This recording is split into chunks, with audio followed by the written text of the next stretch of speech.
আমাদের নবী মুহাম্মদ সাল্লাল্লাহু আলাইহি ওয়াসাল্লাম সম্পর্কে সংক্ষিপ্ত মৌলিক দুই একটি কথা জেনে নিয়ে আমরা তার জীবনী থেকে মৌলিক শিক্ষাগুলোর আলোচনার দিকে এগিয়ে যাব ইনশাআল্লাহ। আমাদের নবী মুহাম্মদ সাল্লাল্লাহু আলাইহি ওয়াসাল্লাম নির্দিষ্ট জাতি, গোত্র, ভাষা, সময়, কালের জন্য প্রেরিত হননি। তার রিসালাত ছিল সার্বজনীন, সর্বকালীন, সারা বিশ্বের সকল মানুষ, সকল গোত্র, সকল ভাষা, সকল বর্ণের জন্য। তার পূর্বের সকল নবী বা রাসূল নির্দিষ্ট সময়ের জন্য, নির্দিষ্ট গোত্রের জন্য, নির্দিষ্ট ভাষার মানুষের জন্য প্রেরিত হয়েছিলেন। কিন্তু তিনি এগুলোর ঊর্ধ্বে উঠে সার্বজনীন এবং সর্বকালীন এবং সর্বশেষ নবী এবং রাসূল হিসেবে প্রেরিত হয়েছেন সাল্লাল্লাহু আলাইহি ওয়াসাল্লাম। মহান আল্লাহ সুবহানাহু ওয়া তাআলা যত নবী রাসূল পৃথিবীতে পাঠিয়েছেন তাদের মধ্যে যে 25 জনের নাম পবিত্র কোরআনে আল্লাহ সুবহানাহু ওয়া তাআলা উল্লেখ করেছেন, তাদের মধ্যে উলুল আজম সর্বশ্রেষ্ঠ যে 5 জনকে আল্লাহ সুবহানাহু ওয়া তাআলা দৃঢ় প্রতিজ্ঞ রাসূল হিসেবে উল্লেখ করেছেন, নূহ, ইব্রাহিম, মূসা, ঈসা, মুহাম্মদ, সর্বশ্রেষ্ঠ যে 5 জনকে আল্লাহ সুবহানাহু ওয়া তাআলা উলুল আজম হিসেবে উল্লেখ করেছেন, তাদের মধ্যেও সর্বশ্রেষ্ঠ হচ্ছেন আমাদের নবী মুহাম্মদ সাল্লাল্লাহু আলাইহি ওয়াসাল্লাম। আর তার শ্রেষ্ঠত্বের মাপকাঠি প্রকাশিত হবে, তার শ্রেষ্ঠত্বের মানদণ্ড প্রকাশিত হবে কিয়ামতের মাঠে। কিয়ামতের মাঠে কিভাবে? আমরা যখন আজানের শেষে যে দোয়া পাঠ করি, সেই দোয়ায় আমরা বলি, হে আল্লাহ, আপনি মুহাম্মদ সাল্লাল্লাহু আলাইহি ওয়াসাল্লামকে মাকাম মাহমুদ দান করুন। সেই মাকাম মাহমুদ কি? মাকাম মাহমুদ হচ্ছে কিয়ামতের মাঠে আল্লাহ সুবহানাহু ওয়া তাআলা বিচারই শুরু করবেন না। বিচার যখন শুরু করবেন না, তখন কিয়ামতের মাঠের ভয়াবহতায় কাফের, মুশরিক, মুনাফিক তো বহু দূরের কথা, যারা মুমিন নেককার বান্দা তারাও বিপদগ্রস্ত, অসহায় অবস্থার মধ্যে থাকবে। সেই বিপদগ্রস্ত এবং অসহায়ত্ব থেকে বাঁচার জন্য তারা নবীদের শরণাপন্ন হবে। প্রথমে আদম, তারপরে নূহ, তারপরে ইব্রাহিম, তারপরে মূসা, তারপরে ঈসা, এইভাবে যত বড় বড় নবী আছে তাদের কাছে যাবে এবং বলবে, আপনারা আজকে একটু আল্লাহর সাথে কথা বলেন, আল্লাহকে বলেন তিনি যেন দ্রুত বিচার শুরু করে। মানুষের জান্নাত হোক অথবা জাহান্নাম হোক, বিচার হয়ে যাক। বিচারের মাঠে ভয়াবহতা এত বেশি থাকবে। তো সেই দিন কোন নবী এবং রাসূল আল্লাহ সুবহানাহু ওয়া তাআলার সামনে কথা বলার সাহস করবেন না। যেমনটি পবিত্র কোরআনে আল্লাহ সুবহানাহু ওয়া তাআলা বলেছেন, মান যাল্লাযী ইয়াশফাউ ইনদাহু ইল্লা বিইজনিহি, আছে কি কেউ কোনো ক্ষমতাধর, শক্তিশালী, পাওয়ারফুল রাজা, বাদশাহ, প্রধানমন্ত্রী, ব্যবসায়ী, সম্পদশালী, যে সাহস করবে কিয়ামতের মাঠে আল্লাহর সাথে কথা বলার, আল্লাহর অনুমতি ব্যতীত? এমনকি কোনো ক্ষমতাধর, শক্তিশালী, সাহসী, বিত্তশালী, সম্পদশালী মানুষ আছে? এটির চ্যালেঞ্জ আল্লাহ সুবহানাহু ওয়া তাআলা নিজে কোরআন মাজিদে দিয়েছেন আয়াতুল কুরসির মধ্যে। সেই চ্যালেঞ্জের মুখোমুখি হয়ে কোনো নবী রাসূল সেই দিন আল্লাহ সুবহানাহু ওয়া তাআলার সামনে কথা বলার সাহস করবেন না। আদম আলাইহিস সালাতু ওয়াস সালাম থেকে নিয়ে শুরু করে সকল নবী রাসূল বলবেন, আজকে আল্লাহ সুবহানাহু ওয়া তাআলা আমার উপর এত রাগান্বিত, আজকে আল্লাহ সুবহানাহু ওয়া তাআলা আমার প্রতি এত ক্ষিপ্ত যে আজকে আমি তার সামনে কথা বলার মতো আমার কোনো সাহস, কোনো শক্তি আমার নাই। এইভাবে ধীরে ধীরে মানুষ চলে যাবে সর্বশেষ নবী মুহাম্মদ সাল্লাল্লাহু আলাইহি ওয়াসাল্লামের সামনে। আর তিনিও আল্লাহর সাথে সরাসরি কথা বলবেন না, বরং তিনি সরাসরি সিজদায় পড়ে যাবেন। কতদিন সিজদায় থাকবেন তা তিনি নিজেও জানেন না। তিনি সিজদায় এমন ভাষায় এমন বাক্যে আল্লাহর প্রশংসা করবেন যা কোনোদিন দুনিয়াতে করেননি, যা তখন আল্লাহ সুবহানাহু ওয়া তাআলা তাকে শিখিয়ে দিবেন। দীর্ঘ এক সময় অতিক্রম হওয়ার পর যতক্ষণ আল্লাহ চাইবেন সেই সময় অতিক্রম হওয়ার পর আল্লাহ বলবেন, ইয়া মুহাম্মদ ইরফা রাসাক সাল তু'তা ওয়াশফা তুশাফা, মুহাম্মদ মাথা উঠাও, চাও দেওয়া হবে, সুপারিশ করো গ্রহণ করা হবে। এই যে কিয়ামতের মাঠে আদম থেকে নিয়ে কিয়ামত পর্যন্ত কোটি কোটি মানুষ এবং জিনের সামনে মুহাম্মদ সাল্লাল্লাহু আলাইহি ওয়াসাল্লামের যে শ্রেষ্ঠত্ব প্রকাশ পাচ্ছে, এই শ্রেষ্ঠত্বকেই বলা হয়েছে মাকামা মাহমুদ। আমি মুহাম্মদ সাল্লাল্লাহু আলাইহি ওয়াসাল্লাম সম্পর্কে আমার আলোচনা দীর্ঘায়িত না করে এতটুকু বলেই এই পর্বের আলোচনা শেষ করছি। তিনি পৃথিবীর ইতিহাসের সর্বশেষ নবী এবং রাসূল এবং সর্বশ্রেষ্ঠ মানব, এবং অল্প সময়ের মধ্যে পৃথিবীকে প্রভাবিত করতে পারে এরকম সর্বশ্রেষ্ঠ বিপ্লবের জন্মদাতা।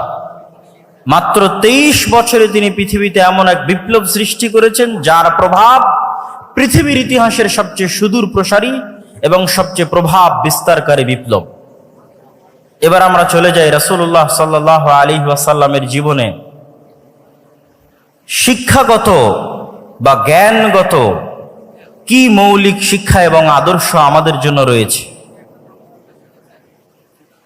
এই পয়েন্টে যাওয়ার আগে একটু ভূমিকা স্বরূপ আমাকে দুটি কথা বলে নিতে হবে। প্রথমত, আমরা জ্ঞান এবং শিক্ষা বলতে কি বুঝব, মুহাম্মদ সাল্লাল্লাহু আলাইহি ওয়াসাল্লামের এনে দেওয়া জ্ঞান এবং শিক্ষা বলতে কি বুঝব, তা জানার জন্য আমাদেরকে একটু ভূমিকা থাকতেই হবে। আল্লাহ সুবহানাহু ওয়া তাআলা যখন মানুষকে সৃষ্টি করেন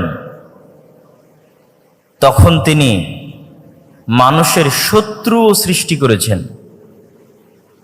একটা গেমিং সফটওয়্যার যখন ডেভেলপ করা হয় তখন সেখানে যেমন নায়ক থাকে তেমনি এনিমি বা শত্রু থাকে। আমরা যখন মাঠে ফুটবল খেলি তখন দুই পক্ষ থাকে, যখন ক্রিকেট খেলি তখন দুই পক্ষ থাকে। দুই পক্ষ ছাড়া কোনো প্রতিযোগিতা, কোনো খেলা, কোনো গেম সম্ভব নয়। আল্লাহ সুবহানাহু ওয়া তাআলা যখন এই পৃথিবী সৃষ্টি করেন বা এই পৃথিবীর সফটওয়্যার ডেভেলপ করেন তখন তিনি এই পৃথিবীতে যে খেলা, যে গেম, যে প্রতিযোগিতা শুরু করেছেন তাতে মানুষের শত্রু তৈরি করে দিয়েছেন। না হলে মানুষ খেলবে কার বিরুদ্ধে, কার সাথে লড়াই করে টিকে থাকবে দুনিয়াতে, কার বিরুদ্ধে যুদ্ধে জয়লাভ করার জন্য তাকে পরকালে পুরস্কার দেওয়া হবে, কার বিরুদ্ধে যুদ্ধ করে পরাজিত হওয়ার জন্য তাকে জাহান্নামে নিক্ষেপ করা হবে। গেম এবং খেলা হতে হবে উভয় পক্ষের পক্ষ থেকে, এবং রেফারিকে হতে হবে ন্যায় বিচারক, এবং সকলকে লেভেল প্লেয়িং ফিল্ড দিতে হবে। যেমনটা নির্বাচনের সময় বলা হয় যে সকল দলকে লেভেল প্লেয়িং ফিল্ড দেওয়া হোক যেন সমানভাবে সে তার শক্তিকে কাজে লাগাতে পারে।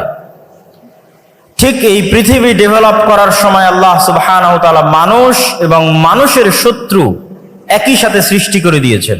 একই সময়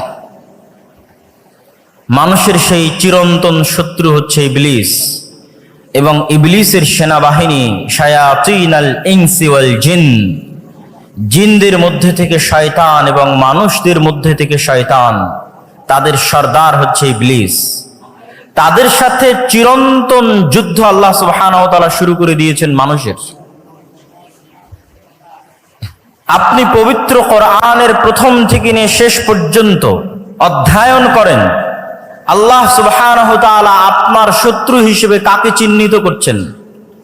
যে আপনার গীবত করে, অপবাদ দেয়, আপনার জমি জায়গা দখল করে নিয়েছে তাকে, যে ইসরায়েল ফিলিস্তিনে মুসলমানদেরকে হত্যা করছে তাকে, যে ব্রাহ্মণ্যবাদী কট্টরপন্থী যারা মুসলমানদের উপর অত্যাচার করছে তাকে। জি না, আল্লাহ সুবহানাহু ওয়া তাআলা পবিত্র কোরআনে বারবার মানুষের জন্য শত্রু হিসেবে চিহ্নিত করেছেন শয়তানকে।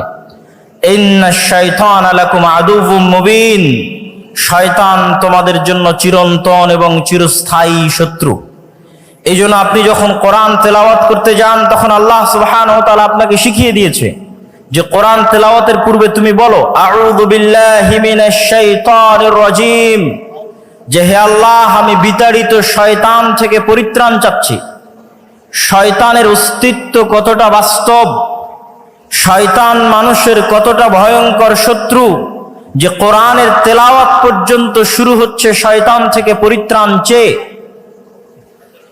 পবিত্র কোরআনের শুরু থেকে নিয়ে শেষ পর্যন্ত এবং রাসূল সাল্লাল্লাহু আলাইহি ওয়াসাল্লামের হাদিসকে যদি আপনি সামনে রাখেন, রাসূলুল্লাহ সাল্লাল্লাহু আলাইহি ওয়াসাল্লামের জীবনীকে যদি আপনি সামনে রাখেন, প্রতিটি কর্মকে যদি আপনি সামনে রাখেন, তাহলে দেখবেন রাসূল সাল্লাল্লাহু আলাইহি ওয়াসাল্লাম প্রত্যেকটা আদেশ, প্রত্যেকটা নিষেধ, প্রত্যেকটা দোয়া, প্রত্যেকটা জিকির তিনি শয়তানের বিরুদ্ধে দিয়েছেন।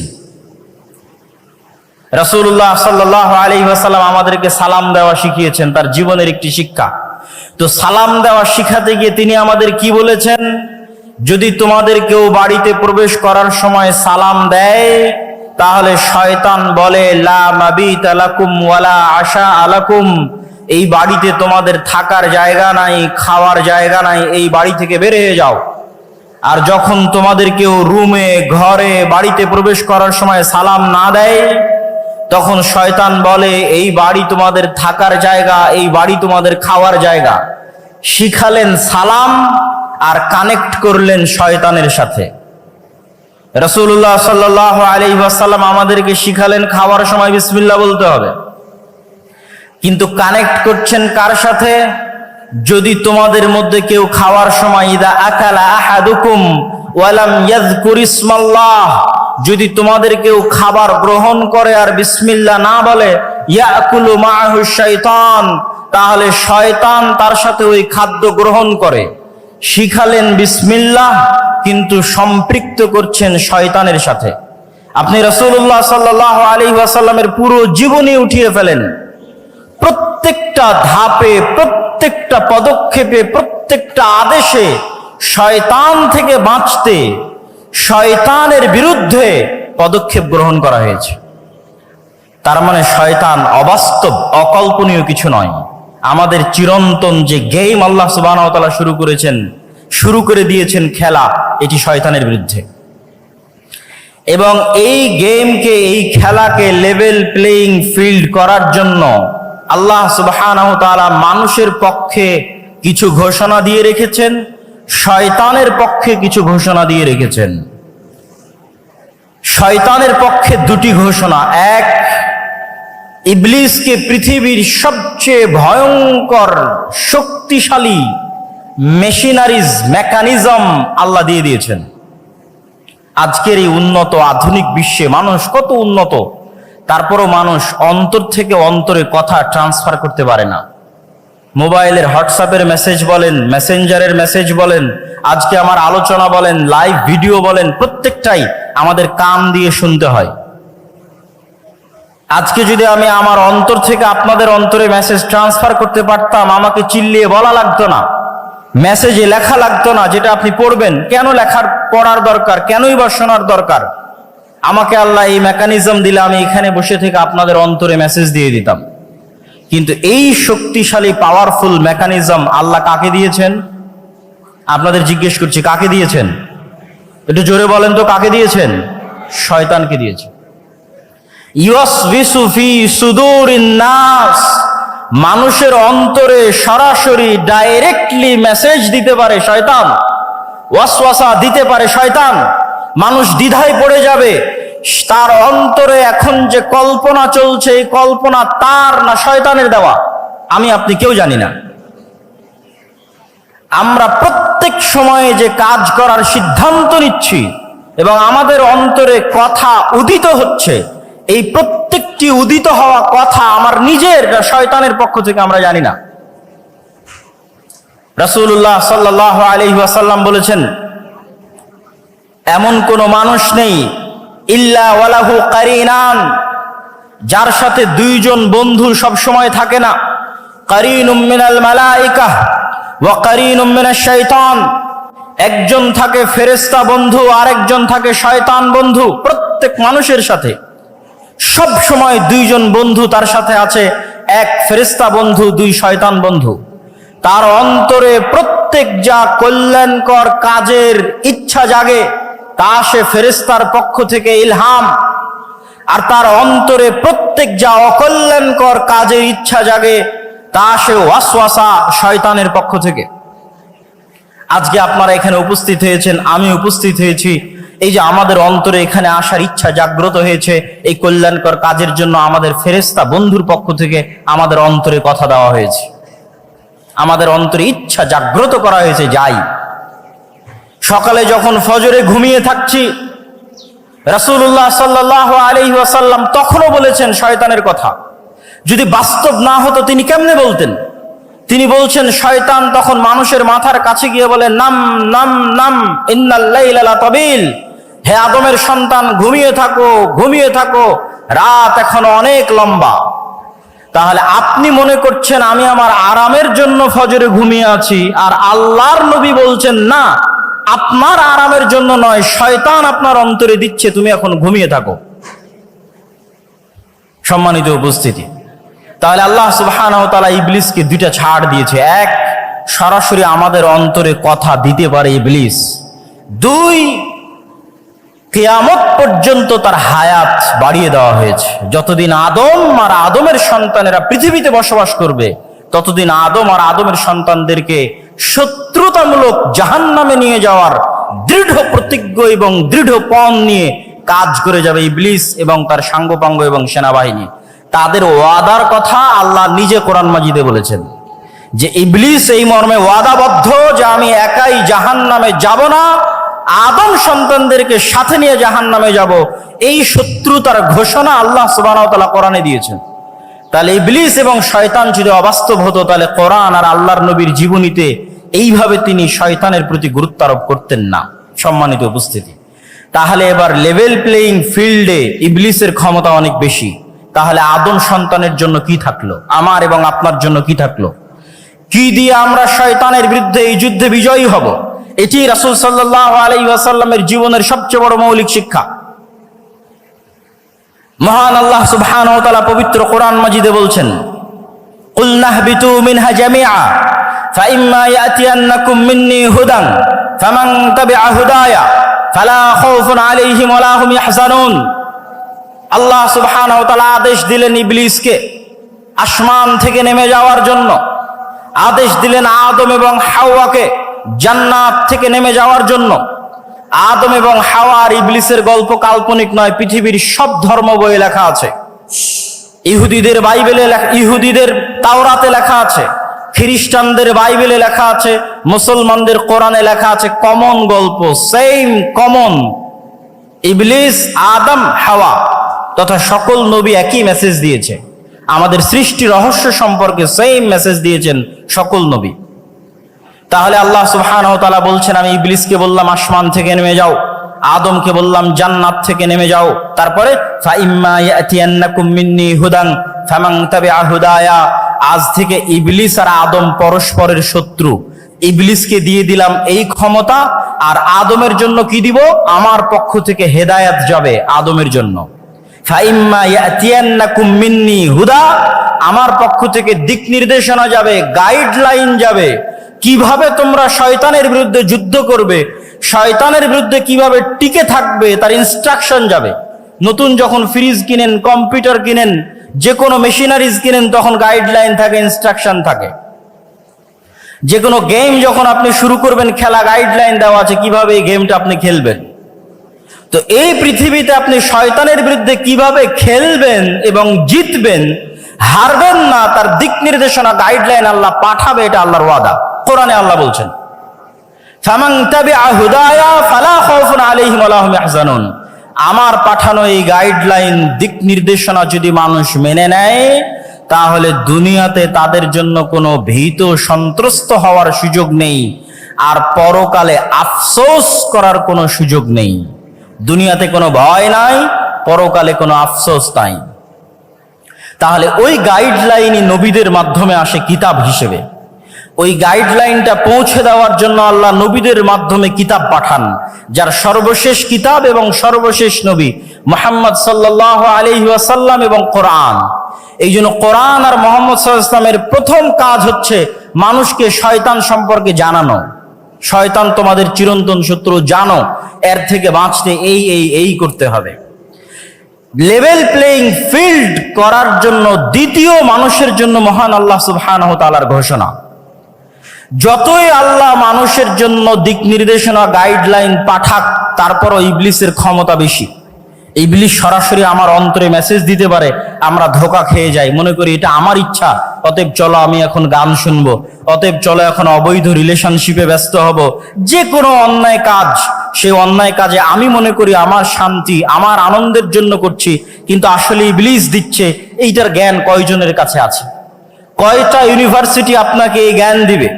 কয়টা কলেজ আপনাকে এই জ্ঞান দিবে? পৃথিবীর কোনো পিএইচডি থিসিস, কোনো মাস্টার্সের থিসিস, কোনো সিলেবাসে আপনাকে এই জ্ঞান দেওয়া হবে না যে শয়তান পৃথিবীতে আছে এবং আপনার অন্তরের উপর তার কন্ট্রোল ক্ষমতা আছে। নাই, পৃথিবীতে কেউ আপনাকে এই জ্ঞান দিবে না।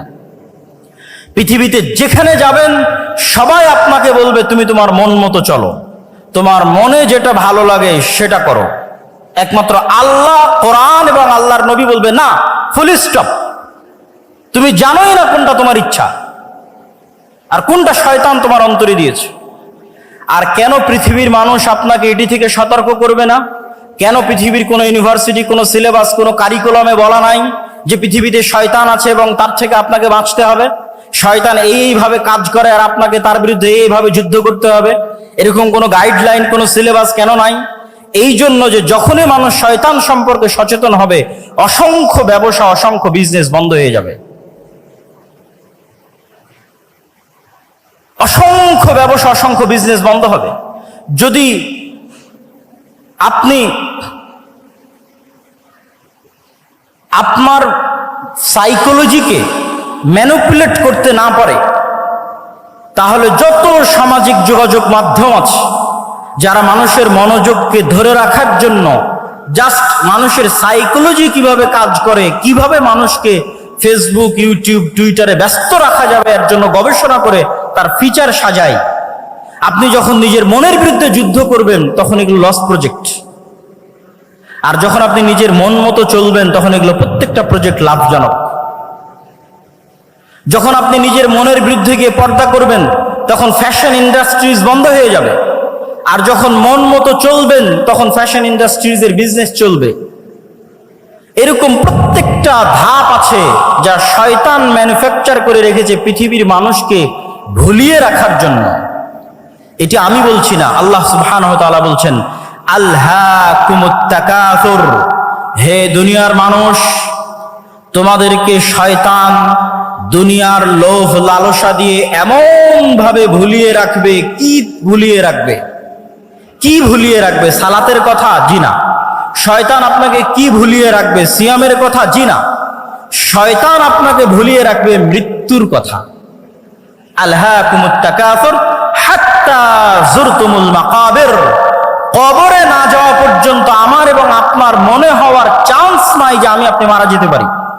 আজকের পৃথিবী এতটা ব্যস্ততম পৃথিবী, আজকের টেকনোলজি এতটা ব্যস্ততম, আজকের মোবাইল, আজকের টেকনোলজি, সামাজিক যোগাযোগ মাধ্যম মানুষকে এমন ভাবে আঁকড়ে ধরে আছে, অবৈধ সম্পর্ক মানুষকে এমন ভাবে আঁকড়ে ধরে আছে, ক্যারিয়ারের চিন্তা, দুনিয়ার চিন্তা এমন ভাবে আঁকড়ে ধরে আছে যে আপনি মাসকে মাস, বছরকে বছর চিন্তা করতে পারবেন না যে আপনি মারা যাবেন। হাত্তা যুরতুমুল মাকাবির, আর এটাই শয়তানের টার্গেট, যেন আপনি কোনোদিন ভুলেও স্মরণ না হয় যে আপনি মারা যাবেন। কেননা যখনই স্মরণ হবে আপনি মারা যাবেন, তখনই আপনার মধ্যে অস্থিতিশীলতা কাজ করবে, আপনি শান্তি খুঁজবেন। তখনই তো আপনাকে কোরআন বলবে তোমার চিরন্তন শত্রু হচ্ছে শয়তান। সম্মানিত উপস্থিতি, তাহলে কি আলোচনা করছিলাম? যতই আল্লাহ সুবহানাহু ওয়া তাআলা আমাদের জন্য গাইডলাইন দিক, তারপরেও পাওয়ারফুল ইবলিস আমার অন্তরে মেসেজ দেওয়ার জন্য। তাহলে আমার জন্য ছাড় কোথায়, অফার কোথায়? আল্লাহ সুবহানাহু ওয়া তাআলা এবার আমাদের জন্য ছাড় এবং অফারের ঘোষণা দিচ্ছেন। এটা হচ্ছে ইসলামের আরেকটি বড় মৌলিক মূলনীতি। সেটি কি? শয়তান মানুষকে গাইডলাইন থাকার পরেও ওয়াসওয়াসা দেওয়ার মাধ্যমে পথভ্রষ্ট করত, যত গুনাহ করাবে, যত গুনাহ করাবে, যত ভয়ঙ্কর থেকে ভয়ঙ্কর গুনাহ হোক না কেন, শিরকের মতো গুনাহ হোক, হত্যার মতো গুনাহ হোক, জেনা ব্যভিচারের মতো গুনাহ হোক, যত বেশি পরিমাণে গুনাহ হোক না কেন, আসমান জমিন ভর্তি গুনাহ হোক না কেন, আল্লাহ সুবহানাহু ওয়া তাআলার পক্ষ থেকে মানুষের জন্য অফার, শয়তানের বিরুদ্ধে যাওয়ার জন্য, শয়তানকে পরাজিত করার জন্য, যে এত বিশাল লম্বা গুনাহের পরেও মানুষ যদি অনুসূচিত হয়ে আল্লাহ সুবহানাহু ওয়া তাআলাকে বলে, হে আল্লাহ আমার ভুল হয়ে গেছে, আপনি আমাকে ক্ষমা করে দিন, তাহলে মানুষের কে গুনাহ করার জন্য শয়তান যা চেষ্টা করেছে, যা পরিশ্রম করেছে, সকল চেষ্টা সকল পরিশ্রমকে পণ্ড করে দিয়ে আল্লাহ সুবহানাহু ওয়া তাআলা মানুষকে ক্ষমা করে দিবেন। বলেন আল্লাহু আকবার। এই একটা অফার দিয়ে মানুষ জান্নাতে চলে যাবে, কিন্তু মানুষকে ক্ষমা তো চাইতে হবে। ইসলামে এমন কোনো গুনাহ নাই যেই গুনাহের ক্ষমার রাস্তা আল্লাহ সুবহানাহু ওয়া তাআলা দেননি। ইসলামে ক্ষমার অযোগ্য কোনো অপরাধ নাই। হ্যাঁ, তবে শ্বাস থাকা পর্যন্ত, আপনি মৃত্যুবরণ করলেন কিয়ামতের মাঠে, তখন শুধু একটা গুনাহ ক্ষমা হবে না, সেটা শিরক। যা আমি আসবো যে ইসলামের সবচেয়ে বড় মৌলিক শিক্ষার একটি হচ্ছে তাওহীদ এবং শিরক না করা, আসবো ইনশাআল্লাহ ধীরে ধীরে। তাহলে জীবদ্দশায় যতক্ষণ নিঃশ্বাস আছে ততক্ষণ এমন কোনো অপরাধ নাই যেই অপরাধ ক্ষমার অযোগ্য আল্লাহর দরবারে। প্রত্যেকটা অপরাধ ক্ষমার যোগ্য হতে মানুষকে ক্ষমা চাইতে হবে। যদি মানুষের সাথে সম্পৃক্ত অপরাধ হয় তো মানুষের কাছে ক্ষমা চাইবে। যদি মানুষের হক মেরে নেওয়া সংক্রান্ত অপরাধ হয় তো মানুষের হক আদায় করে দিবে। যদি আল্লাহর সাথে সম্পৃক্ত গুনাহ হয় তো আল্লাহর কাছে ক্ষমা চেয়ে নিবে। এই ক্ষমা চাওয়ার মাধ্যমে সেই ইবলিসকে পরাজিত করবে। কিন্তু ইবলিস আপনার অন্তরে ভয় দিবে। ইবলিসের একটা বড় বিজনেস হচ্ছে মানুষকে দারিদ্রতার ভয় দেখায়, মানুষকে নিরাশা করে। লা তাকনাতু মির রাহমাতিল্লাহ। ইবলিস আপনাকে ভয় দেখাবে, আপনি অনেক বড় গুনাহগার, আপনি ক্ষমা চাইতে পারেন না, আল্লাহর দরজা আপনার জন্য বন্ধ হয়ে গেছে, আপনার অন্তরে হতাশা সৃষ্টি করবে। এটাই শয়তানের বিরুদ্ধে যুদ্ধ, যে ইসলামে কোনো হতাশা নাই। আপনি গুনাহগার যত বড়ই হন না কেন, আল্লাহ সুবহানাহু ওয়া তাআলার কাছে ক্ষমা চাইলে আল্লাহ ক্ষমা করে দিবে। এবং ইসলামে দারিদ্রতারও কোনো ভয় নাই। সেই পয়েন্টগুলো তো আমি আসবো ইনশাআল্লাহ। তাহলে শয়তানের এই আলোচনা থেকে এতটুকু কি পরিষ্কার হলো যে নবী এবং রাসূলকে পাঠানো হয়েছে, কোরআনকে পাঠানো হয়েছে মানুষকে একটা গাইডলাইন দেওয়ার জন্য, শয়তানের বিরুদ্ধে যুদ্ধ করার জন্য।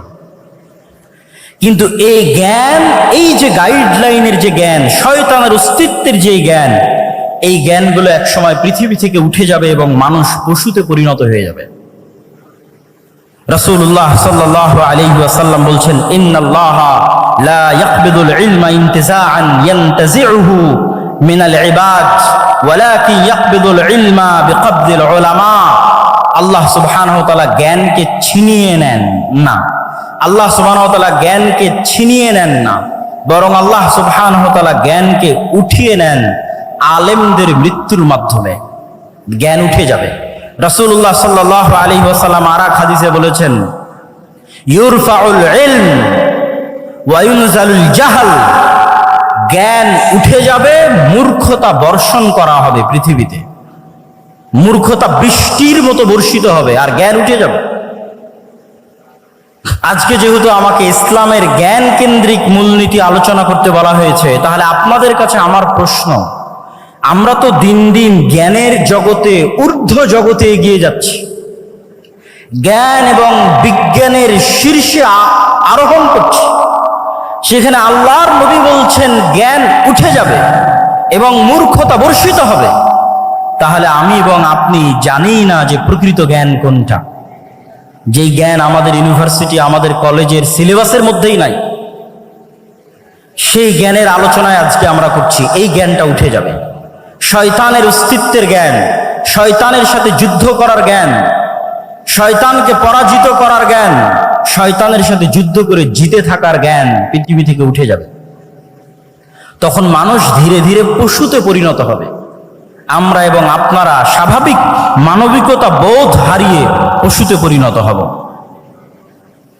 সম্মানিত উপস্থিতি, এখন আসি আমরা শয়তানকে পরাজিত করব কিভাবে। রাসূলুল্লাহ সাল্লাল্লাহু আলাইহি ওয়াসাল্লাম তার জীবনী থেকে কি এমন শিক্ষা আমাদেরকে দিয়ে গেছেন যার মাধ্যমে আমরা শয়তানকে পরাজিত করতে পারি।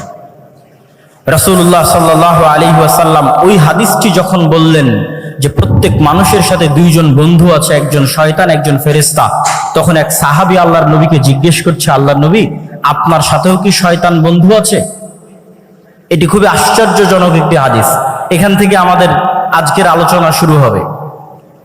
তখন রাসূলুল্লাহ সাল্লাল্লাহু আলাইহি ওয়াসাল্লাম বলছেন, হ্যাঁ, আমার সাথেও শয়তান আছে, তবে আমার শয়তান ইসলাম গ্রহণ করেছে, বা শাব্দিক অর্থ বললে আত্মসমর্পণ করেছে, সারেন্ডার করেছে। ইসলাম শব্দের শাব্দিক অর্থ কিন্তু আত্মসমর্পণ করা, সারেন্ডার করা। তাহলে আল্লাহর নবীর সাথে শয়তান আছে, কিন্তু তার শয়তান আত্মসমর্পণ করেছে, সারেন্ডার করেছে। এখন প্রশ্ন, আমাদের সাথে যে শয়তান আছে সে কিভাবে আত্মসমর্পণ করবে, সে কিভাবে সারেন্ডার করবে?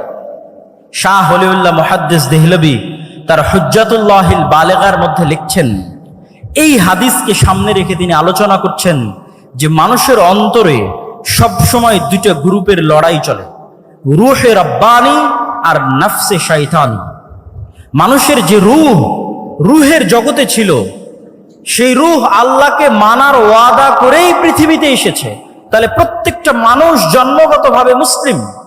আর এক হাদিসে রাসূল সাল্লাল্লাহু আলাইহি ওয়াসাল্লাম স্পষ্ট করেছেন যে প্রত্যেক মানুষ জন্মগতভাবে মুসলিম। তাহলে রূহে রব্বানি, যেই রূহে রব্বানির মাধ্যমে ফেরেশতা ইলহাম দেয় আপনার অন্তরে ভালো কাজের, আর নফসে শয়তানি, যার মাধ্যমে শয়তান ওয়াসওয়াসা দেয় মন্দ কাজের, এই দুইটার যুদ্ধ সবসময় চলতে থাকে। এখন মানুষ তার স্বভাব চরিত্র দিয়ে, তার কাজ দিয়ে কোনটাকে তার অন্তরে বিজয়ী করবে আর কোনটাকে তার অন্তরে পরাজিত করবে, সেটির সিদ্ধান্ত মানুষের। একটা হচ্ছে রূহে রব্বানি, যার মাধ্যমে ফেরেশতা কাজ করে, নফসে শয়তানি, যার মাধ্যমে শয়তান কাজ করে। আপনি যদি নফসে শয়তানিকে পরাজিত করতে চান, তাহলে ফেরেশতাকে জিততে দিতে হবে। ফেরেশতাকে জিততে দেন, অটোমেটিক শয়তান আপনার অন্তরে সংকুচিত হয়ে যাবে, পরাজিত হয়ে যাবে। ফেরেশতাকে জিততে দিবেন কিভাবে? আপনাকে আরেকটা ইসলামের মৌলিক শিক্ষা বলে যাই। সব সময় দেখবেন রাসূল সাল্লাল্লাহু আলাইহি ওয়াসাল্লাম এবং আল্লাহ সুবহানাহু ওয়া তাআলা ফেরেশতার শয়তানকে পরস্পরের মুখোমুখি করে দাঁড় করিয়েছে। লা তাদখুলুল মালাইকাতু ফি বাইতিন, ওই বাড়িতে রহমতের ফেরেশতা প্রবেশ করে না যেই বাড়িতে ছবি মূর্তি আছে, যেই বাড়িতে কুকুর আছে। তাহলে কি দাঁড়ালো? ফেরেশতারা কি সব সময়? ফেরেশতারা হচ্ছে লা ইয়ামাসসুহু ইল্লাল মুতাহহারুন, ফেরেশতারা সব সময় পবিত্র থাকে। তাহলে কি দাঁড়ালো? ফেরেশতা ছবি মূর্তি পছন্দ করে না, ফেরেশতা কুকুর পছন্দ করে না, ফেরেশতা সব সময় পবিত্র থাকে। আর এক হাদিসে রাসূল সাল্লাল্লাহু আলাইহি ওয়াসাল্লাম বলছেন, মা মিন মাউদিউ শিবরিন, আসমানের এমন কোন এক বিঘত জায়গাও খালি নাই, ইল্লা, যেই জায়গায় এমন কোন ফেরেশতা নাই যে হয় সিজদারত আছে, না হয় রুকুরত আছে, না হয় আল্লাহ সুবহানাহু ওয়া তাআলার তাসবিহ এবং তাহলিল পাঠরত আছে। সুবহানাল্লাহি বিহামদিহি সুবহানাল্লাহিল আযীম, আল্লাহ সুবহানাহু ওয়া তাআলার বড়ত্ব এবং মহত্ব বর্ণনা করা অবস্থায় আছে। তাহলে সারমর্ম দাঁড়াচ্ছে, আপনি যদি ফেরেশতাকে জিততে দিতে চান, তাহলে ফেরেশতার স্বভাব আপনার মধ্যে বেশি বেশি নিয়ে আসতে হবে। আপনি আজকে থেকে প্র্যাকটিক্যাল বাস্তবায়ন করেন, থিওরি তো বললাম, প্র্যাকটিক্যাল বাস্তবায়ন করেন। আপনি এখন থেকে উঠে গিয়ে কোনো সময় অপবিত্র হবেন না, কেননা ফেরেশতা অপবিত্র নয়, পবিত্র। যখনই আপনার অজু ভাঙবে তখনই অজু করবেন, যখনই ফরজ গোসল হবে তখনই গোসল করবেন, তথা আপনি সব সময় পবিত্র থাকতেছেন। মানে আপনার অন্তরে আপনি রূহে রব্বানি, ফেরেশতা শক্তিকে বিজয়ী হওয়ার সুযোগ করে দিচ্ছেন। আর আপনার অন্তরে অটোমেটিক শয়তান তখন সংকুচিত হয়ে যাবে, পলাতক এবং পরাজিত হয়ে যাবে। ওই যে আল্লাহর নবী বলল, আমার শয়তান আত্মসমর্পণ করেছে, আপনার শয়তান আত্মসমর্পণ করবে। আপনি ছবি মূর্তি থেকে দূরে সরে যান, আপনি তাসবিহ এবং তাহলিল পাঠ করেন, জিকির এবং আযকার করেন, এগুলো ফেরেশতার স্বভাব। তখন আপনার অন্তরে রূহে রব্বানি বিজয়ী হবে। আর যদি আপনি মনে করেন আপনি আপনার অন্তরে ফেরেশতাকেই পরাজিত করবেন আর শয়তানকে বিজয়ী করবেন, তাহলে বেশি খেতে হবে, বেশি ঘুমাতে হবে, বেশি অপবিত্র থাকতে হবে।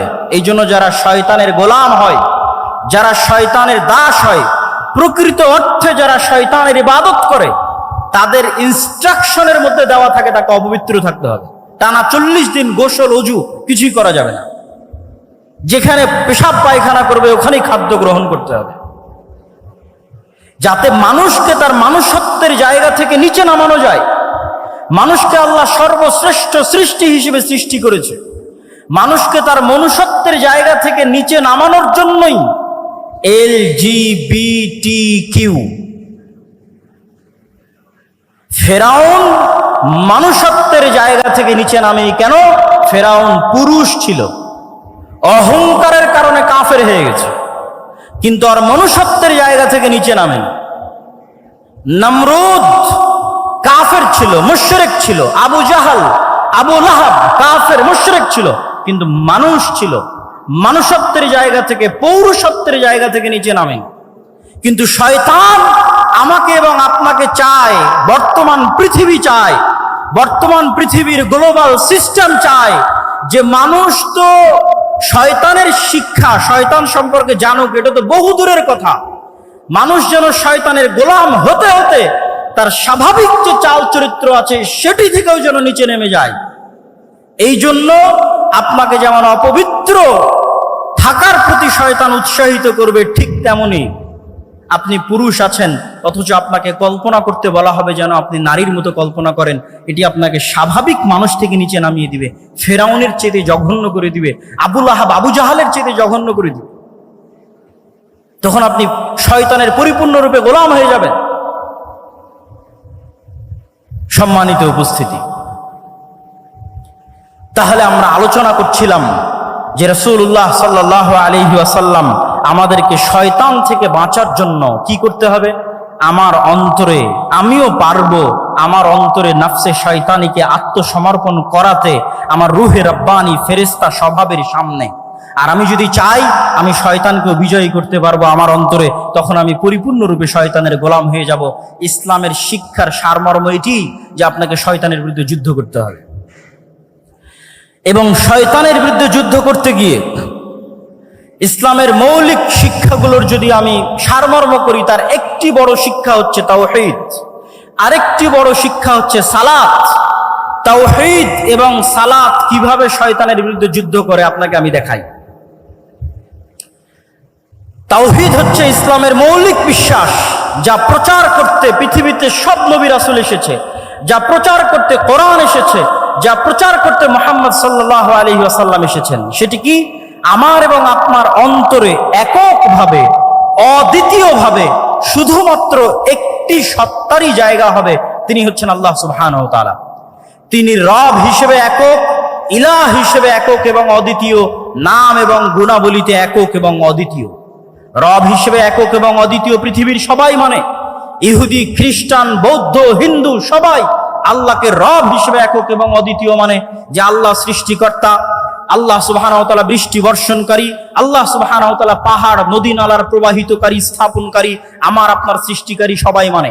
কিন্তু আল্লাহ সুবহানাহু ওয়া তাআলাকে ইলাহ হিসেবে একক এবং অদ্বিতীয় কেউ মানে না, মুসলমানও মানে না।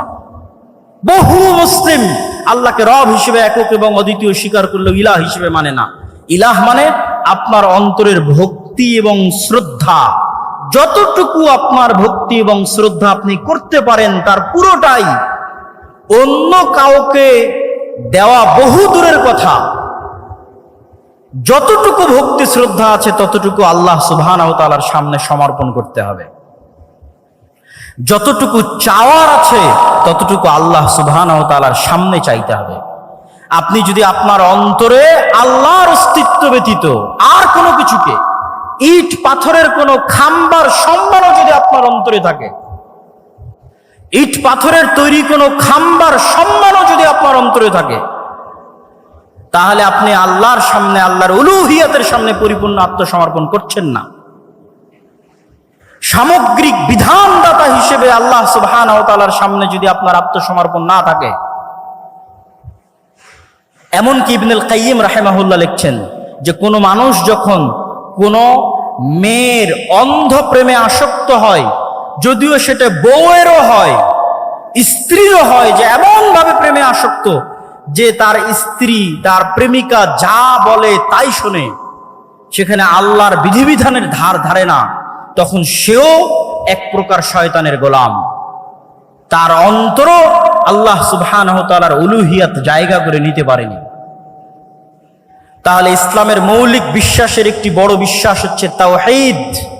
এই তাওহীদ যখন আপনার অন্তরে একবার প্রবেশ করবে, তখন এটা শয়তানের বিরুদ্ধে কেমনে যুদ্ধ করবে তা আপনাকে দেখায়। ইব্রাহিম আলাইহিস সালাতু ওয়াস সালাম একাই পৃথিবীতে, একক, সারা পৃথিবীর মানুষ তার বিরুদ্ধে, তিনি একক, তিনি একাই শয়তানের বিরুদ্ধে যুদ্ধ করছেন।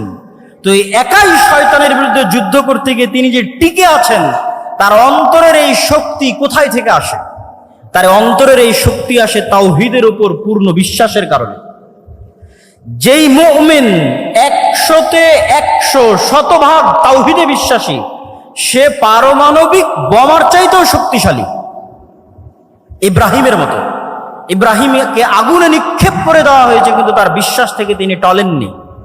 তার কনফিডেন্স লেভেল কোন পর্যায়ে থাকতে পারে, আত্মবিশ্বাস কোন শীর্ষ চূড়ায় থাকতে পারে যে তাকে আগুনে নিক্ষেপ করলেও তিনি টলেননি। আমাদেরকে কি করা হয়? তাওহীদের প্রতি বিশ্বাস দুর্বল করো তো আমাদেরকে হেজিটেশনে ফেলে দেওয়া হয়, দ্বিধায় ফেলে দেওয়া হয়। নতুন প্রজন্ম দিন মানতে পারে না কেন? হেজিটেটেড থাকে, ফ্রাস্ট্রেশনে থাকে, হতাশায় থাকে, দ্বিধায় থাকে। আমি যদি দাড়ি রাখি মানুষ কি বলবে? আমি যদি সালাত আদায় করি সমাজ কি বলবে? আমি যদি সুদী এই চাকরি ছেড়ে দিই তাহলে খাবো কি? এই যে প্রত্যেক পয়েন্টে হেজিটেশন, এগুলো আসে কেন? তাওহীদের প্রতি বিশ্বাস দুর্বল থাকার কারণে।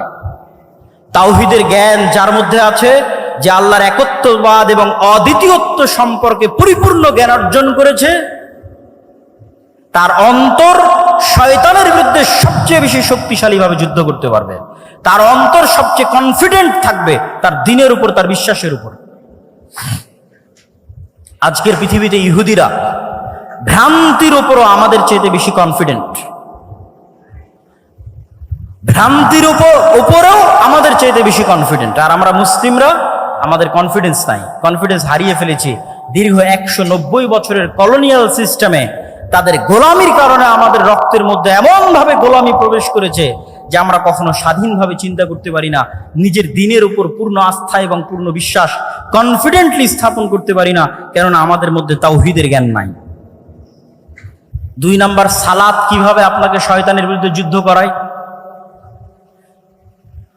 আপনি তো ইসলামের সারমর্ম দেখলেনি যে এই অন্তরকে কন্ট্রোল করতে পারতে হবে। তো অন্তরকে কন্ট্রোল করার জন্য শুধু বিরত থাকার মাধ্যমে কখনো প্র্যাকটিস হয় না। আপনি সেনাবাহিনীতে জয়েন করলে কঠোর পরিশ্রমের মাধ্যমেই আপনাকে সেনাবাহিনীর র্যাঙ্কিং বাড়াতে হবে। তো এই 5 ওয়াক্ত সালাত শয়তানের বিরুদ্ধে যুদ্ধ।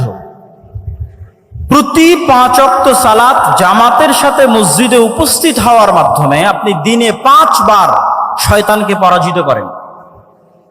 এই জন্য রাসূলুল্লাহ সাল্লাল্লাহু আলাইহি ওয়াসাল্লাম বলেছেন, যে ব্যক্তি টানা 40 দিন মসজিদে এসে তাকবীরে তাহরিমার সাথে সালাত আদায় করলো, সে মুনাফিকি থেকে মুক্তি পেয়ে গেল, জাহান্নামের আগুন থেকে মুক্তি পেয়ে গেল। কেন? মানে টানা 40 দিন প্রায় 200 ওয়াক্ত সালাত, মানে 200টা বিশ্বযুদ্ধে শয়তানকে পরাজিত করা।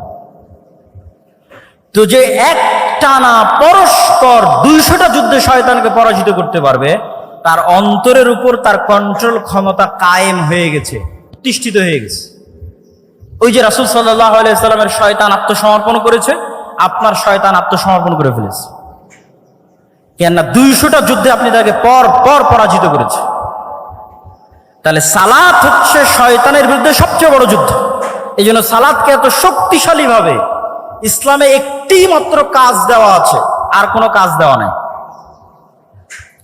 কেন বলছে আর কোনো কাজ দেওয়া নাই? হজ যার টাকা আছে তার জন্য, যাকাত যার টাকা আছে তার জন্য, রমজান কোথায়? বছরে একবার। আর কি এমন ফরজ আছে যা আপনাকে করতে বলা হয়েছে? আপনি খুঁজে বের করেন কোরআন এবং হাদিস থেকে আপনাকে কোনো একটা কাজ ফরজ হিসেবে করতে বলা হয়েছে, করতেই হবে এমন। বিরত থাকার তো অনেক কিছুই আছে, এটা করা যাবে না, এটা করা যাবে না। হ্যাঁ, ড্যাফোডিল ইউনিভার্সিটিতে ভর্তি হলেও তো অনেক কিছু আছে, এটা করা যাবে না। কিন্তু ক্লাসে যদি না যান তাহলে কি কাজ? আপনি ড্যাফোডিল ইউনিভার্সিটির সকল নিয়ম কানুন মেনে নিলেন, সন্ধ্যা 5টার মধ্যেই ফিরে আসতে হবে, আরো যত নিয়ম কানুন আছে, কিন্তু ক্লাসেই গেলেন না। আপনি তো ভর্তি হয়েছেন ক্লাসে যাওয়ার জন্য। তো ইসলামের বাকি সব কিছু যদি আপনি মেনে নেন, কিন্তু আপনি তো এখানে এসেছেনই সালাত কায়েম করার জন্য, সালাত প্রতিষ্ঠা করার জন্য, কেন এটাই শয়তানের বিরুদ্ধে যুদ্ধ। সম্মানিত উপস্থিতি, ইসলামের সারমর্ম বলতে গিয়ে আমরা যে পয়েন্টগুলো তুলে ধরছি, তার মধ্যে ইসলামের মৌলিক শিক্ষা বলতে গিয়ে তার মধ্যে 1 নাম্বার আমরা শয়তানের বিষয়টি তুলে ধরেছি। 2 নাম্বার শয়তানের বিরুদ্ধে যুদ্ধ করতে গিয়ে তাওহীদের কি ভূমিকা সেটি তুলে ধরলাম। 3 নাম্বার শয়তানের বিরুদ্ধে যুদ্ধ করতে গিয়ে সালাতের কি ভূমিকা সেটি তুলে ধরলাম। এবার আমরা আসি ইসলামের সামগ্রিক যে রূপটা আছে। ইন্নাদ-দীনা ইনদাল্লাহিল ইসলাম, Islam is a complete code of life. আমরা তো সবাই মুখস্থ, কিন্তু এটিকে আমরা বাস্তবে বুঝি যে ইসলাম হচ্ছে মানুষের সকল সামগ্রিক জীবনের বিধিবিধান, ব্যক্তি জীবন, পারিবারিক জীবন, সামাজিক জীবন, রাষ্ট্রীয় জীবন, প্রত্যেকটা জীবন, প্রত্যেকটা ধাপ কিভাবে চলবে তার পরিপূর্ণ দিক নির্দেশনা ইসলামে দেওয়া আছে। এই পরিপূর্ণ দিক নির্দেশনা সম্পর্কে আল্লাহ সুবহানাহু ওয়া তাআলা কোরআন মাজিদে বলেছেন, ওমাই ইয়াবতাগি গায়রাল ইসলামি দীনা, যে ব্যক্তি ইসলামের এই কমপ্লিট কোড অফ লাইফ থাকার পরে অন্য আর কোন জীবন বিধান অনুসন্ধান করবে, তার পক্ষ থেকে সেটি গ্রহণ করা হবে না। আজকে নতুন করে বাংলাদেশে লালনবাদ, মানে ইসলাম যদি কমপ্লিট কোড অফ লাইফ আপনি মনে না করেন, তো আপনার কোনো না কোনো কিছু পূরণ করার জন্য কোনো না কোনো থিওরি লাগবে। রাষ্ট্র পরিচালনার জন্য গণতান্ত্রিক থিওরি লাগবে, ডেমোক্রেটিক্যাল অবকাঠামো লাগবে, ঠিক আরো অনেক কিছুর জন্য আরো অনেক কিছু লাগবে, সেগুলো বলতে চাচ্ছি না। কিন্তু আপনাকে বুঝতে হবে যে ইসলাম হচ্ছে একটি সামগ্রিক জীবন বিধান, এবং পৃথিবীর সকল মানুষের জন্য, এবং পৃথিবীর সকল মানুষ আল্লাহ সুবহানাহু ওয়া তাআলার কাছে সমান। ইসলামের কাছে পৃথিবীর সকল মানুষ সমান, সাদা কালো, হিন্দু বৌদ্ধ খ্রিস্টান মুসলিম সকল মানুষ মানুষ হিসেবে সমান। আল্লাহ সুবহানাহু ওয়া তাআলা পবিত্র কোরআন মাজিদে বলছেন, ইয়া আইয়ুহান নাস ইন্না খালাকনাকুম মিন যাকারিন ওয়া উনসা, আমি তোমাদেরকে সৃষ্টি করেছি এক পুরুষ এবং এক নারী হতে, ওয়া জাআলনাকুম শুউবান ওয়া কাবাইলা, আর তোমাদেরকে জাতি গোত্রে ভাগ করে দিয়েছি। তাহলে সব মানুষকে আল্লাহ মানুষ হিসেবে সম্বোধন করেছেন, আদমের সন্তান হিসেবে সম্বোধন করেছেন। আল্লাহর নবী কি বলেছেন, ইয়া আইয়ুহান নাস, হে দুনিয়ার মানুষ, ইন্না রাব্বাকুম ওয়াহিদ, তোমাদের প্রতিপালক একজন, ওয়া ইন্না আবাকুম ওয়াহিদ, আর তোমাদের সকলের পিতা একজন। জো বাইডেনের পিতা আর ডক্টর ইউনূসের পিতা একজন। ইন্না আবাকুম ওয়াহিদ, তোমাদের সকলের পিতা একজন, তিনি হচ্ছে আদম। অতএব পৃথিবীর সকল মানুষ সমান, নো ডিসক্রিমিনেশন, কোনো বৈষম্য নাই আল্লাহ সুবহানাহু ওয়া তাআলার কাছে। ইসলামের কাছে কোনো বৈষম্য নাই। তাহলে ইসলামের যোগ্যতার মাপকাঠি কি? যেমন ছাত্ররা কোটার বিরুদ্ধে আন্দোলন করেছে, কোটা সংস্কার। ইসলামে কোনো কোটা সিস্টেম আছে নাকি জান্নাতে যাওয়ার জন্য? নাই। ইসলামের যোগ্যতার মাপকাঠি এমন যেটা সকলেই অর্জন করতে পারবে। ইন্না আকরামাকুম ইনদাল্লাহি আতকাকুম, তুমি কালো হও, সাদা হও, তুমি টাকা পয়সাওয়ালা হও আর গরিব হও আর ধনী হও, যে লেভেলে থাকো না কেন, প্রধানমন্ত্রী হও, রিক্সাওয়ালা হও, জান্নাতে যাওয়ার জন্য কোনো কোটা নাই। একটাই সিস্টেম যেটা প্রধানমন্ত্রীও আয়ত্ত করতে পারবে, রিক্সাওয়ালাও আয়ত্ত করতে পারবে, সেটা তাকওয়া, পরহেজগারিতা, আল্লাহ ভীরুতা। ওমাই ইয়াত্তাকিল্লাহ ইয়াজআল লাহু মাখরাজা ওয়া ইয়ারযুকহু মিন হাইথু লা ইয়াহতাসিব, আর যে ব্যক্তি আল্লাহকে ভয় করবে, আল্লাহ পৃথিবীতে চলার জন্য তার রাস্তা বের করেই দিবেন, যেভাবেই হোক, যেখান থেকেই হোক, তার রাস্তা আল্লাহ বের করবেনই করবেন। ওয়া ইয়ারযুকহু মিন হাইথু লা ইয়াহতাসিব, আর এমন জায়গা থেকে আল্লাহ তার রিজিকের ব্যবস্থা করে দিবেন যেখান থেকে সে নিজেও কল্পনা করতে পারে না। ওয়ামান ইয়াতাওয়াক্কাল আলাল্লাহ ফাহুয়া হাসবুহ, আর যে ব্যক্তি আল্লাহর উপর পূর্ণ আস্থা রাখে, আল্লাহ তার অভিভাবক হিসেবে যথেষ্ট। নি'মাল মাওলা ওয়া নি'মান নাসির, আর তিনি সর্বশ্রেষ্ঠ অভিভাবক। সম্মানিত উপস্থিতি, তাহলে এই আয়াত থেকে ইসলামের সারমর্ম কিন্তু আমাদের সামনে ফুটে উঠল। এবার আমি বলি, ইসলামের সফলতার মানদণ্ড কি? সফল তো হবেন তাকওয়া দিয়ে। সফলতার মানদণ্ড কি? তাকওয়া দিয়ে কি অর্জন করতে চান? আমাদের কাছে সাকসেসফুল কেরিয়ারের জন্য অসংখ্য মোটিভেশনাল স্পিকার আছে, স্পিচ আছে, কিন্তু ইসলামের দৃষ্টিতে সাকসেসফুল কেরিয়ার কোনটা? আল্লাহ সুবহানাহু ওয়া তাআলা কোরআন মাজিদে বলছেন, ফামান যুহজিহা আনিন নার ওয়া উদখিলাল জান্নাহ ফাকাদ ফাজ। সফল সেই, সাকসেসফুল কেরিয়ার তারই যে কিয়ামতের মাঠে দেখবে তাকে জাহান্নাম থেকে বাঁচিয়ে দেওয়া হচ্ছে এবং তাকে জান্নাতে প্রবেশ করার সুযোগ দেওয়া হচ্ছে। সে হচ্ছে সাকসেসফুল কেরিয়ারের অধিকারী। সফলতার মানদণ্ড হচ্ছে আমি জান্নাতে যেতে পারলাম কিনা, না আমি জাহান্নামে চলে গেলাম। সম্মানিত উপস্থিতি, আমি ইসলামের সামগ্রিক এবং সার্বিক একটি চেহারা আপনাদের সামনে তুলে ধরি। ব্যক্তি জীবনের আলোচনা হলো, পারিবারিক জীবনে ইসলাম দুটি জিনিস চায়। এক, বংশ সুরক্ষা করতে, মানুষ যেন তার পিতৃ পরিচয় হারিয়ে না ফেলে। এই জন্য জেনা সহ সকল অবৈধ সম্পর্ক নিষিদ্ধ করে দেওয়া হয়েছে। তালাকের যে লম্বা বিধিবিধান, এগুলো দেওয়া হয়েছে মানুষের বংশনামা সুরক্ষা করার জন্য। সামাজিক জীবনে ইসলাম কি চায়? সামাজিক জীবনে ইসলাম চায় ন্যায় বিচার, সততা।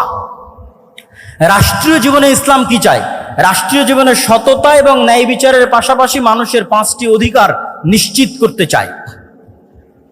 আর সততা এবং ন্যায় বিচার ইসলামের সকল মূলনীতির সারমর্ম, যেটা দিয়ে আজকের বক্তব্য শেষ করে দিব। এতক্ষণ পর্যন্ত যা আলোচনা করলাম, যা আপনাদেরকে ইসলামের দর্শন, ইসলামের থিওরি বোঝানোর চেষ্টা করলাম রাসূল সাল্লাল্লাহু আলাইহি ওয়াসাল্লামের জীবনী থেকে, তার সারমর্ম লুব্বে লুবাব এক বাক্যে যদি শেষ করি, সেটি হচ্ছে সত্যবাদিতা, ন্যায়পরায়ণতা। আজকের এটা বলে আমার বক্তব্য শেষ করে দিব।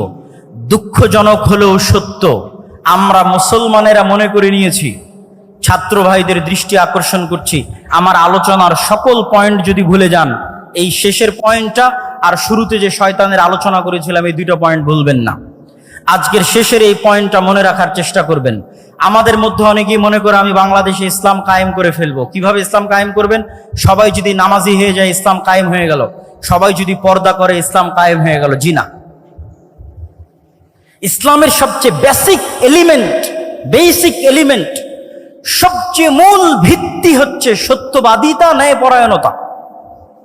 বাইতুল মুকাররমের মধ্যে নামাজি মানুষ মারামারি করতেছে, বাইতুল মুকাররমের মধ্যে যার দাড়ি আছে, টুপি আছে, পাঞ্জাবি আছে, সে মারামারি করতেছে। তার মানে কি? তার মানে সে ইসলামের বেসিক এলিমেন্ট সম্পর্কে জানে না। সে মনে করেছে ইসলাম মানে সালাত, সে মনে করেছে ইসলাম মানে হজ, সে মনে করেছে ইসলাম মানে পর্দা। কিন্তু ইসলাম মানে আগে ন্যায়পরায়ণতা, আগে সত্যবাদিতা। মুহাম্মদ সাল্লাল্লাহু আলাইহি ওয়াসাল্লাম সালাত শিখেছে 40 বছর পরে, সূরা ফাতিহা শিখেছে 40 বছর পরে, আর উনি জন্মগত সত্যবাদী এবং ন্যায়পরায়ণ। তথা 40 বছর যাবৎ যেই গুণ তিনি জন্মগত বহন করেছেন নবী হওয়ার আগেও, সেটি হচ্ছে তিনি সত্য বলতেন, কোনোদিন মিথ্যা বলেননি। 2, তিনি সৎ এবং ন্যায়পরায়ণ, কোনোদিন মানুষের প্রতি অন্যায় করেননি। পৃথিবীতে আল্লাহ যত নবী রাসূল পাঠিয়েছেন, প্রত্যেক নবী রাসূলকে নবী হওয়ার আগে এই 2টি মৌলিক গুণাবলীর অধিকারী হতে হয়েছে। 1, সত্য কথা বলতে হবে, ন্যায়পরায়ণ হতে হবে। কেন? এই গুণটা আল্লাহর। আল্লাহ সত্যবাদী, আল্লাহ ন্যায়পরায়ণ। আল্লাহ বলে দিয়েছেন, তিনি কিয়ামতের মাঠে বলিনি কোটার ভিত্তিতে বিচার হবে না, আর কোনো কিছুর ভিত্তিতে বিচার হবে না, উনি ন্যায়পরায়ণ। তিনি বলেছেন, ইন্নী হারামতু যুলমা আলাইয়া, আমি আল্লাহ আমার উপর অত্যাচার করাকে হারাম করে নিয়েছি।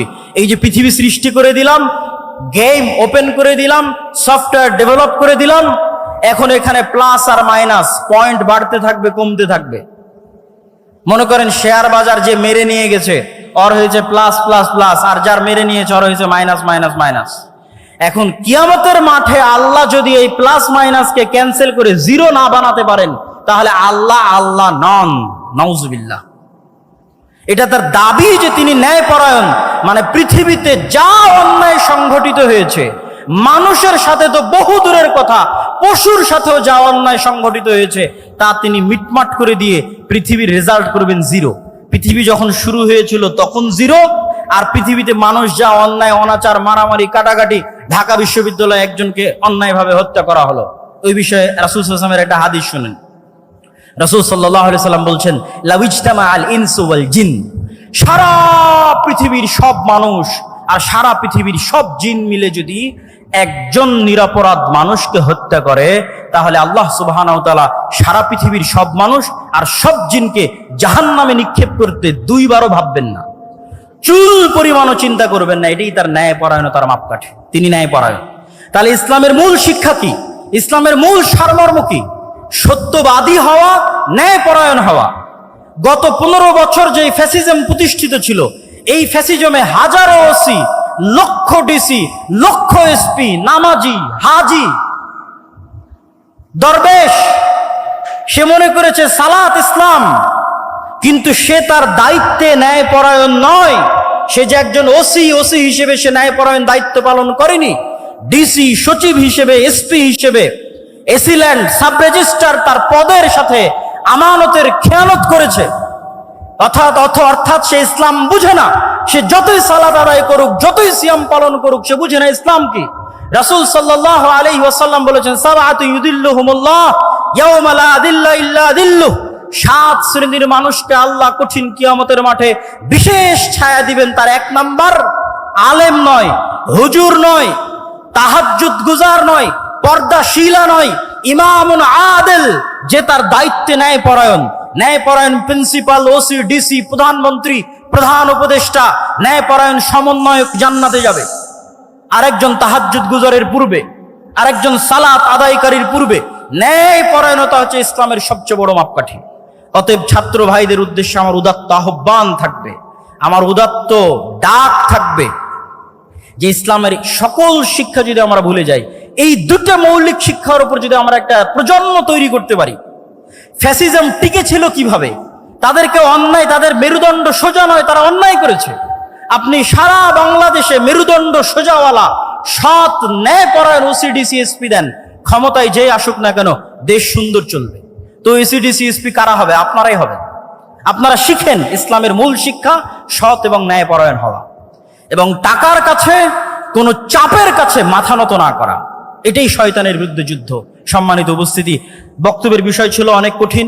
আমি হয়তো পুরো বিষয়টার উপর আপনাদেরকে ইসলামের পুরো সারমর্ম বা সামারি হয়তো আপনাদের সামনে পরিপূর্ণরূপে তুলে ধরতে পারলাম না। তারপরও যতটুকু চেষ্টা করেছি, তুলে ধরার চেষ্টা করেছি। আল্লাহ সুবহানাহু ওয়া তাআলা আমাদের সকলকে আল্লাহ সুবহানাহু ওয়া তাআলার এই একমাত্র মনোনীত দ্বীনের উপর টিকে থাকার এবং এই দ্বীনের উপর মৃত্যুবরণ করার এবং যেটা প্রকৃত সফলতার মানদণ্ড, সেই জান্নাতে প্রবেশ করার তৌফিক দান করুক। আল্লাহুম্মা আমিন। ওয়া আখিরু দাওয়ানা আনিল হামদুলিল্লাহি রাব্বিল আলামিন।